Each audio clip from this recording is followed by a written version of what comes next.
this next very short session. We're absolutely delighted that Beverly Barlow, Senior HMI Inspector, is with us. Beverly leads on various things in Cheshire and Greater Manchester, about which she'll tell you more. She's a highly experienced ex-senior leader in colleges and has also said, very kindly, that she's prepared to take a few questions at the end. And that also means that, with your permission, we might extend from 15 into, say, more like 20 minutes, even 22 minutes. We'll see how we go, because the next Strand sessions have a little bit of flexibility built into them. Please welcome Bev. Thank you. Good afternoon. It's really nice to see and recognise so many people here. What I'm going to do for 15 minutes is give you a quick gallop through governance and the Common Inspection Framework of 2012. In our annual report last year, it outlines the importance of accountability, leadership and governance. Weak accountability are often common failings in poor provision, and one of the most significant reasons why providers don't improve. 8 of the 13 colleges that we judged to be inadequate in 11-12 had inadequate governance. In these colleges, governing bodies had not monitored the college's performance in sufficient detail or provided the right kind of challenge to leaders. Whereas the 2 general FE colleges and the 8 adult skills providers that improved to outstanding, they had very strong systems of accountability. In the outstanding providers, leaders, governors and senior managers were accountable for the specific aspects of provision, from monitoring the use of initial assessments to the scrutiny of information on learners' progress and achievement. Governors had a clear role in ensuring that the strategic direction of the organisation was focused on delivering positive results for learners. Our new framework doesn't grade governance separately, but it's no less important. In order to make the first judgment, inspectors will look at the clarity of the vision, the mission and the strategic direction, and how that's being implemented. They'll look at the expectations that our learners are being demonstrated through targets that are ambitious and realistic. Do you, as governors, know how well the targets are met? Are you aware of the changes in the sector? For example, if you take on the growth of subcontracting arrangements, what is the impact of this? What can it have on your provider? You will receive extra funding, but you've also got a significant increased responsibility for the quality of the provision of those subcontractors. To make the second judgment and review that within inspection, inspectors will look at the significant and systematic rigorous performance management systems which procedures are in place to tackle underperformance. Leaders, governors and supervisory bodies need to closely monitor the quality of the experience for learners, including their outcomes and teaching, learning, assessment. What are the key questions we ask governors then on inspection? First of all, with this short notice, some governors may not be available. You need to have plans to ensure governors are represented during the inspection. And also there may be a meeting with the clerk, and sometimes this can be over the telephone. Inspectors will request that the provider supplies evidence of the work of governors and their impact that they're having for learners on the first day of the inspection. The key focus is on learners. The leadership manager will want to see some governors during the inspection. There will be some general questions and also themed questions based on their provider's specific circumstances and any pre-inspection analysis. The inspectors will also review governors' meetings, the board papers and the committee papers, any minutes, and they'll make judgments about the clarity of the information that you as governors are receiving and whether it's supporting you in your role.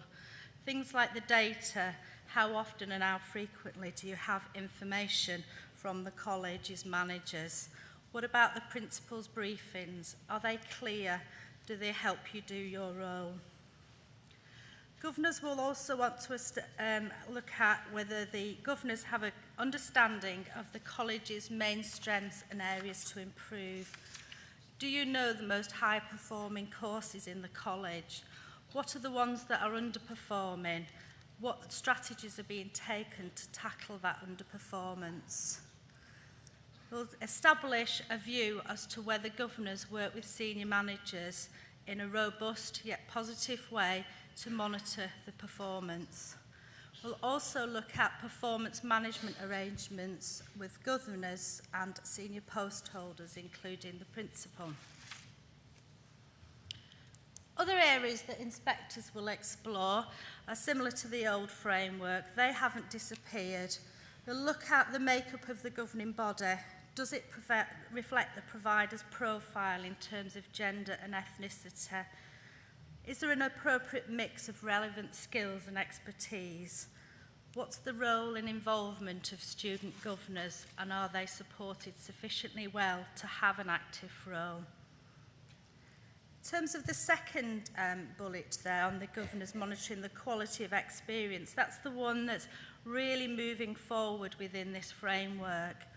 What information and data do you get, and how often do you get it? Is there too much? Is there too little? Have you had sufficient training in which to understand that data? Is it timely and accurate? Are governors aware of what success rate measures, value added and progress?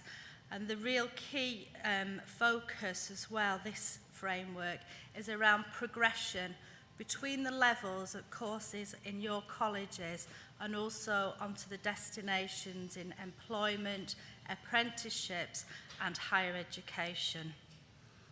Is the information accessible? Is it being interpreted well enough? Does it enable you to ask the right questions in a challenging and well-informed way? When looking at the papers, inspectors will also look at and talking to clerks and governors, inspectors will look at whether sufficient time is given to different aspects and key issues that are focused on learners. It's more than just looking at the finances and resources. Have governors recognised that there have been dips in standards or any improvements in standards? Is there an awareness through working with managers on how the improvements have been achieved? And do you know how, as governors, underperformance is being tackled? In some of the better colleges that we've seen where governance and leadership and management are judged outstanding, there are frequently links into the curriculum, and governors have curriculum links. In terms of the third bullet, this is about you meeting your legislative duties. Again, do you receive the right annual reports on equality and diversity, safeguarding and health and safety? Is the right information that you need in those reports? Is the data on equality and diversity published as required by legislation on the college's website? Are you aware of the achievement of different groups of learners? This is a critical aspect of equality and diversity, and whether any achievement gaps are widening or are they being successfully narrowed. Last September, we published a survey about how colleges improve. It looks at the key factors that have contributed to sustained high performance or quick improvements in colleges. It looks at the factors which impede improvement and those that are judged to be satisfactory and not improving, or those that are declining. It looks at what lessons can be learnt to help overcome these barriers. The key positive factors that we found were where providers were improving and improving at a rapid rate, there was highly effective staff training at all levels, and good practice was shared effectively across departments. Is that happening in your college? The Professional development was also linked to a sound and robust analysis of performance and productive performance management. And the management information, particularly that relevant to learners' performance, was used very well to motivate and make changes. All of this was undertaken in a culture of critical self-review in which the process of self-assessment brought about improvements. A climate where feedback, both encouraging and critical, was accepted positively and acted on. Is this what your board meetings are like? Are you critical friends, and are your comments acted upon positively? In terms of the role of governors, we saw that they had a wide range of expertise and experience and were highly committed to the success of the college. One chair of governors, when asked what governance looked like, he said, "Our role as governors is not to do, but to make it possible for others to do their jobs. But we have to ask questions and have the information to make the right challenges when needed." In the weaker colleges, we found that there was a superficial or inadequate understanding of the priorities and challenges and problems facing the college. Communications between governors and college leaders and managers were not as strong as they should have been. The training for governors was not sufficient, and there was a lack of understanding about their purpose, roles and responsibilities. Too much emphasis was on finance and property, with the exclusion of key aspects such as learners' outcomes, the quality of teaching and learning, or the curriculum strategy to meet the local needs. We made 2 recommendations relating to governance, both around training governors and also around monitoring their performance.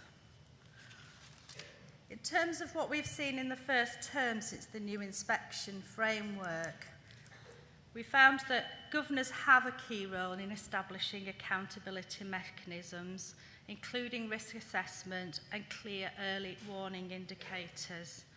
This requires they're well-trained and well-informed and able to ask the right questions, and they have access to performance data and other information about the college's day-to-day work. When this happens, governors are in a position to take collective responsibility to challenge managers and make the right decisions, ensuring that the college's priorities and strategic direction focuses on its learners and the community. One college had a curriculum link governor who knew about the targets and progress regarding the quality assurance plan. The governors monitored the progress against those targets, and it was done through very clear report writing that the governor had a very good understanding of. They also self-assessed their own performance against targets that they'd set and monitored. In this way, they knew the college very well, and by asking the right questions, they could look at both the financial and the academic performance rigorously. In high-performing providers, governors have a determination to initiate and monitor changes in policy, procedures and structures to improve the quality of provision and outcomes for learners. The best governing bodies get the balance right between support and challenge. They focus on the key issues that matter to learners, and that's what Ofsted focuses on during our inspections. I just want to take the chance as well to tell you about the role that Ofsted is taking since January of this year in terms of improvements in the learning and skills sector. So since this January, we've got a requires improvement strategy, and we've moved to 8 regions. Each has a director and each has a learning and skills senior HMI. And there are 2 senior HMI in London and the Northwest. This means that colleges and providers that receive a grade 3 since September, i.e. requires improvement, will be given a direct HMI link to support and challenge them to move to good more quickly. These links have already started, and HMI are now working with providers who in the first term gained a grade 3 in their inspection. We're also putting on a series of national conferences. The first of these have been held in London and were focused on teaching, learning and assessment and how you might improve that. One was for colleges and one was for work-based learning, and there's another one in May for community learning and skills providers.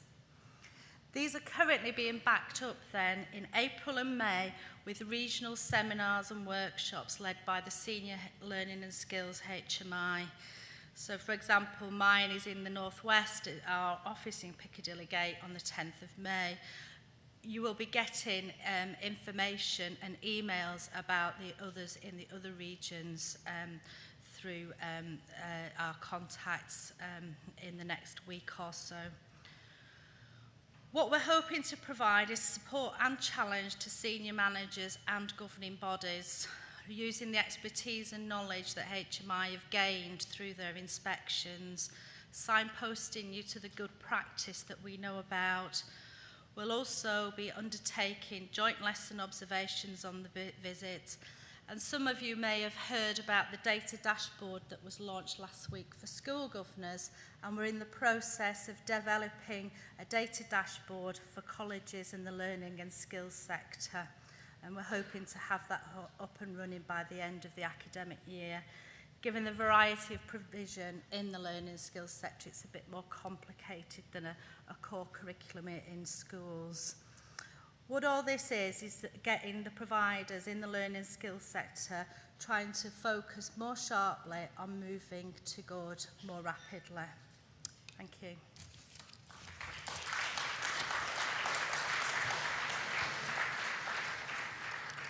Thank you very much indeed, Bev. We've definitely got 5 minutes and a little more if we need it. Who might like to ask a question? My colleagues are, as ever, poised with microphones. Please just be kind enough to raise a hand and say where you're from, and we'll get going.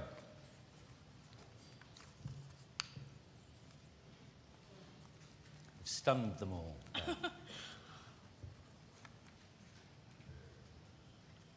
Yes, here. I'm so sorry, there's none so blind. Could you please bring this down here? Thanks.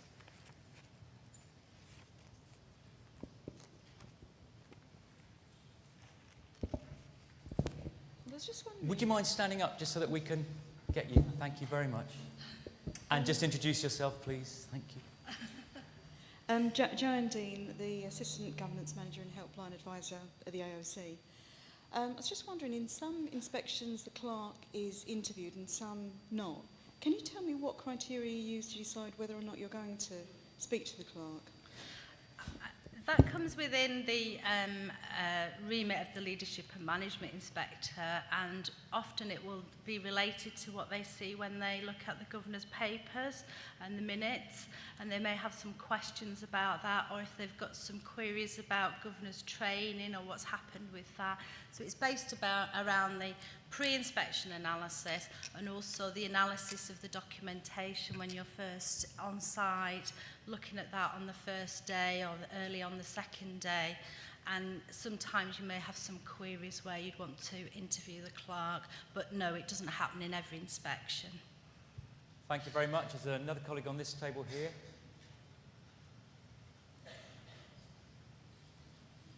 Thank you. Same thing, if you wouldn't mind standing and... Okay.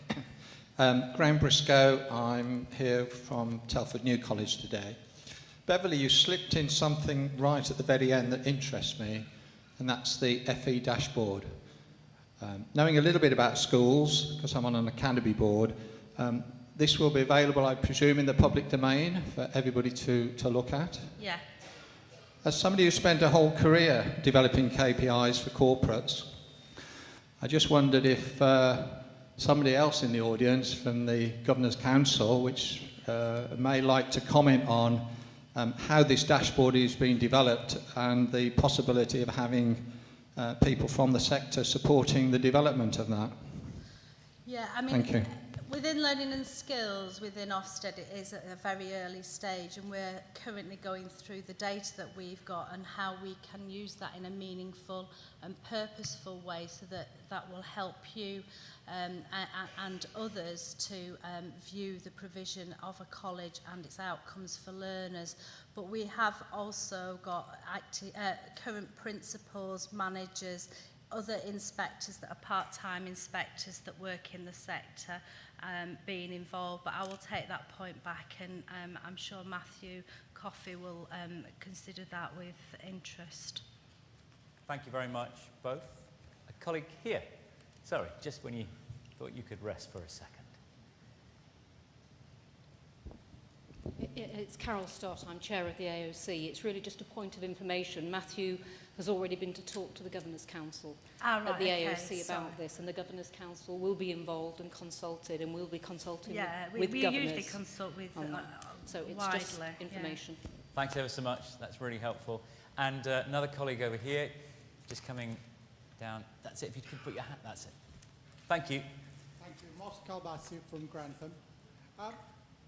Is it getting to a stage where, I mean, you've got the national conferences, which would be very useful when they start happening in our areas. Is it getting to a stage where governors ought to have some minimum compulsory training before they become governors, you know, in certain aspects? Just sorry, the microphone let us down there. I think it was a question saying, have we reached the time when a certain minimum amount of training would be required, mandatory, compulsory? Thank you. I mean, I think, and certainly from my time as a senior manager, most governors do get... No, it's fine.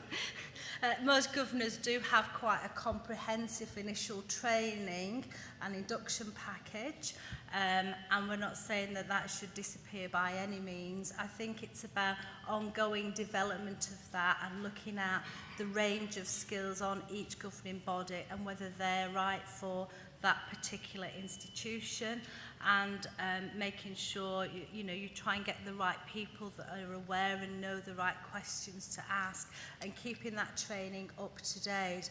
I'm not sure whether there should be some minimum levels of requirements and we can't say that, but the more informed, obviously, the more effective you're going to be in any role, aren't you?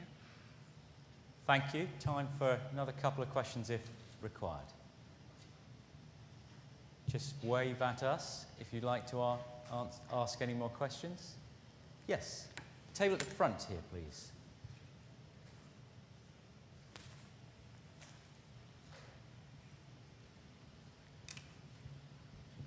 Hello, Jeff Hurst from Franklin College. Some of us, we've been talking earlier today about localism and how colleges meet and face up to local needs. Is there a dilemma for inspectors between the national framework and colleges meeting local needs, which may affect some areas of their performance nationally, on a national comparison? I don't see how there can be a tension in that personally. I think if you are providing the right curriculum and structure and support for the students in your area, their progression and destinations will be more positive. And also, as long as they're monitoring progress and have good outcomes at the end of the college time, then I don't see where the conflict will be in that sense. But it's about working together as well, maybe with other colleges in your area. Thank you very much. Last question, if anybody has one. If not, then maybe we once more put our hands together and thanks Beverly very much for coming. Thank you.